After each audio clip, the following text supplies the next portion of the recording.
दिन हिटमैन ने एक ऐसी पारी खेली थी जो आज भी सभी श्रीलंकाई खिलाड़ियों के सपनों में आता होगा। आज पूरी दुनिया हिटमैन की मार देखकर थर-थर कांप रही थी और इसी तूफानी पारी में हिटमैन ने एक इतिहास भी रच दिया। अब मैच की शुरुआत होती है। श्रीलंकाई कप्तान थिसारा परेरा ने टॉस जीतकर पहले गेंदबाजी करने का फैसला किया। अब भारत की तरफ से पारी की शुरुआत करने के लिए रोहित शर्मा और केएल राहुल की जोड़ी मैदान पर आती है। इस मैच में बतौर कप्तान रोहित शर्मा पर बहुत ज्यादा दबाव था, क्योंकि उस दिन अस्थायी कप्तान विराट कोहली उपलब्ध नहीं थे। इसलिए उनसे सभी भारतीय फैंस एक कप्तानी पारी की उम्मीद लगाए बैठे थे। अब श्रीलंकाई पारी का पहला ओवर डालने आए एंजेलो मैथ्यूज, जिनके तीसरे ही बॉल पर रोहित शर्मा ने चौका जड़ दिया और चौथी बॉल पर भी एक और चौका जड़कर श्रीलंकाई ड्रेसिंग रूम में एक मैसेज डिलीवर कर दिया था कि आज तूफान आने वाला है। इधर केएल राहुल ने भी एक स्ट्रेट ड्राइव मार अपनी हावी इरादों पर मोहर लगा दी थी। पर चिंता तो इस बात की थी, लगातार रन बनाने के बाद भी इंडिया 4 ओवर में 26 रन ही बना पाया था। लेकिन असली खेल तो यहाँ से अब शुरू होने वाला था। पारी का 5वां ओवर डालने आए नुमान प्रदीप, जिनके पहले ही गेंद पर रोहित शर्मा ने एक जबरदस्त छक्का जड़ मोमेंटम को भारत की तरफ खींचना शुरू किया। और फिर उसी ओवर की 5वीं गेंद पर राहुल ने भी एक स्ट्रेट 6 जड़ अपने हाथ खोलना शुरू किए। इंडिया ने 5 ओवर की समाप्ति पर बिना किसी नुकसान के 43 रन बना लिए थे और दोनों ही भारतीय सलामी बल्लेबाज सेट हो चुके थे। तभी छठा ओवर लेके आए अकेला धनंजय, जिनके ओवर में रोहित शर्मा ने बैक टू बैक 2 चौके जड़ और एक छक्का जड़ कर सबको ये बता दिया कि आज तो श्रीलंकाई गेंदबाजों की कयामत आने वाली है। उसके बाद तो रोहित राहुल ने ऐसा खेल दिखाया कि स्टेडियम में बैठे सभी दर्शक सिर्फ देखते ही रह गए। और गुणरत्ने की चौथी बॉल पर रोहित ने एक लंबा छक्का जड़ मात्र 23 गेंदों में अपना 50 पूरा कर लिया था। और सदा के बाद रोहित ने श्रीलंकाई गेंदबाजों की ऐसी खबर ली कि उन्हें बॉल डालना भी मुश्किल लग रहा था। और थिसारा परेरा के दूसरे ओवर में रोहित ने ऐसा भयंकर रूप दिखाया कि थिसारा भी बॉल डालने से ठिठक रहे थे। वो जहां भी बॉल डालते रोहित वहीं से खींचकर बॉल को स्टैंड में डिपॉजिट कर रहे थे। और देखते ही देखते रोहित ने इस ओवर में 4 छक्के लगा दिए थे। अब रोहित 34 बॉल में 97 रन बना चुके थे और वे हिस्ट्री क्रिएट करने से मात्र 1 कदम दूर थे। तभी 12वें ओवर की दूसरी बॉल पर रोहित ने चौका जड़ मात्र 35 बॉल पर शतक पूरा करके T20 इतिहास की सबसे तेज सेंचुरी बनाने का रिकॉर्ड अपने नाम जो कर लिया था।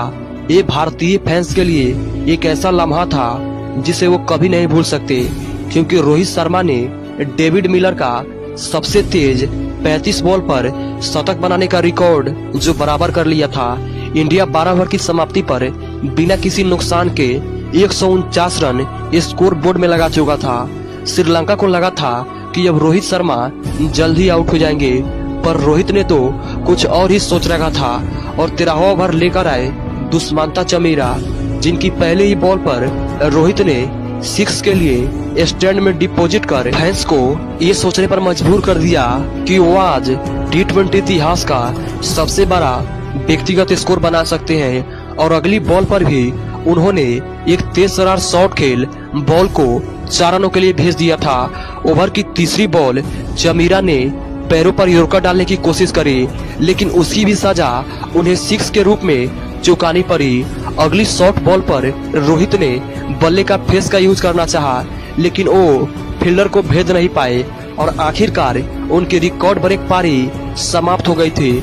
और रोहित ने मात्र 43 गेंदों में 118 रनों की तूफानी पारी खेल स्टेडियम में बैठे सभी दर्शकों को अपना फैन बना लिया था। उनके इस पारी की हर कोई खड़े होकर प्रशंसा कर रहा था। जब रोहित आउट हुए तब भारत का स्कोर था 13 ओवर की समाप्ति पर 166 रन। श्रीलंका के लिए एक मुसीबत जा चुकी थी तो दूसरी मुसीबत महेंद्र सिंह धोनी के रूप में मैदान में आ चुकी थी। धोनी ने 14वें ओवर की पहली 2 गेंदों पर लगातार 2 चौके जड़ अपने इरादे साफ कर दिए थे। अभी तक आपने हमने और स्टेडियम में बैठे सभी दर्शकों ने द हिटमैन शो देखा था। लेकिन अभी राहुल का कमाल देखना बाकी था। राहुल पारी का 15वां ओवर लेकर आए।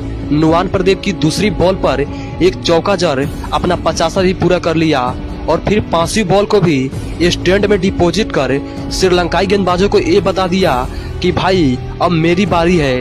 भारत ने 16 ओवर में 200 रन के आंकड़ा को पार कर लिया था।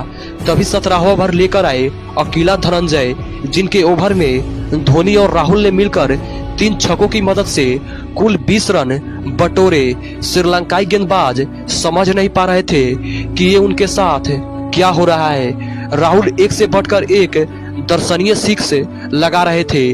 उनके बल्ले से निकलता हर शॉट इतना तेज था कि फील्डर को हिलने तक का समय नहीं मिल रहा था। भारत ने 18.2 ओवर तक 243 रन बना लिए थे। तभी तीसरी बॉल पर विकेट कीपर डिकवेला ने राहुल को एक ब्रिलियंट कैच पकड़कर उनके पारी को वहीं पर समाप्त कर दिया। लेकिन राहुल 48 बॉल पर 89 रन बनाकर अपना काम बखूबी कर चुके थे। उसके बाद आए हार्दिक पांड्या ने तेजी से रन बनाते हुए एक चौका और एक छक्का जड़ा। लेकिन अगली बॉल को वो भी 6 मारने के प्रयास में कैच दे बैठे और फिर अंतिम ओवर में थिसारा परेरा ने धोनी को भी बोल्ड कर दिया। लेकिन अंतिम ओवर की सेकेंड लास्ट बॉल पर दिनेश कार्तिक ने चौका जड़ा। मोमेंटम को भारत की तरफ ही बनाए रखा। पारी समाप्त हुई और भारतीय टीम ने 5 विकेट खोकर 260 रन स्कोर बोर्ड में लगा दिए थे, जो कि T20 इतिहास का दूसरा सबसे बड़ा स्कोर था। अब श्रीलंका को 261 रनों का पहाड़ जैसा स्कोर चेस करना था। लेकिन श्रीलंका भी बिना लड़े हार मानने वाला नहीं था। उपुल थरंगा और निरोशन डिकवेला श्रीलंका की पारी की शुरुआत करने उतरे और दोनों ने तेजी से रन बटोरते हुए 4 ओवर में 36 रन जोड़ लिए थे। तभी 5वां ओवर लेकर आए जयदेव उनादकट ने डिकवेला को आउट कर श्रीलंका को पहला झटका दे दिया। उसके बाद कुशल परेरा और उपुल थरंगा ने श्रीलंका की पारी को संभाला और दोनों ने तेजी से रन बनाते हुए 13 ओवर में 149 रन जोड़ दिए थे। लग रहा था कि ये दोनों बल्लेबाज मैच को डीप ले जाएंगे। लेकिन तभी 14वां ओवर लेकर आए युजवेंद्र चहल ने उपुल थरंगा को कट एंड बोल्ड कर खतरनाक चल रही पारी को तोड़ दिया। इस साझेदारी के टूटते ही श्रीलंका की पारी ताश की पत्तों की तरह बिखरती चली गई और 14वां ओवर में कुलदीप यादव ने पहले तो खतरनाक दिख रहे कुशल परेरा को मनीष पांडे के हाथों कैच करा दिया और फिर अगली बॉल पर थिसारा को भी बिना खाता खोले पवेलियन भेज दिया। इसके बाद ओवर की लास्ट बॉल पर भी कुलदीप ने गुणारत्ने को चकमा दे दिया और धोनी ने पलक झपकते ही उनके स्टंप उखाड़ दिए। अब श्रीलंका 15 ओवर तक 161 रन पर 5 विकेट गंवा चुका था।